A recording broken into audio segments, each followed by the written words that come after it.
મોરબીમાં મચ્છુ 3 ડેમના 2 દરવાજા 1 ફૂટ ખોલવામાં આવ્યા હોય તે પ્રકારના સમાચાર। ડેમમાં 1664 ક્યુસેક પાણી મચ્છુ નદીમાં છોડવામાં આવ્યું છે। મચ્છુ 3 ડેમમાંથી પાણી છોડાતા એ નીચાણવાળા ગામોને એલર્ટ કરવામાં આવ્યા। મોરબી અને માળિયાના 21 ગામોને એલર્ટ પર કરવામાં આવ્યા હોય તે પ્રકારના દ્રશ્યો આપ જુઓ કે મોરબીમાંથી પણ હવે પાણી છોડવામાં આવ્યું અને નીચાણવાળા ગામોને એલર્ટ કરવામાં આવ્યા, કારણ કે પાણીનો મોટો સ્ત્રોત નીચે તરફ હવે ધસમસતા પ્રવાહમાં આગળ વધી રહ્યો છે।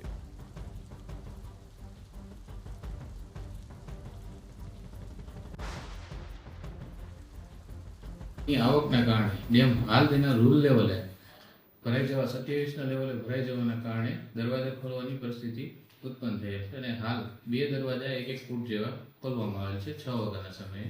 અને એના કારણે મોરબી તાલુકાના અને માળિયા તાલુકાના નીચવાસના જે ગામો છે વીરવદરકા, ફતેપર, હરિપર, પછી નાયણકાર, ગોરખીજડિયા, વનાડિયા, સાદુરકા, ઢુંગણ બધા જ ગામો જેટલા માળિયા તાલુકાના છે બધાને મચ્છુ નદીના કાંઠામાં અથવા નદીની અંદર અવરજવર ન કરવા સલામતીના ભાગરૂપે દૂર ખસી જવા માટેની બધાને ચેતવણી આપવામાં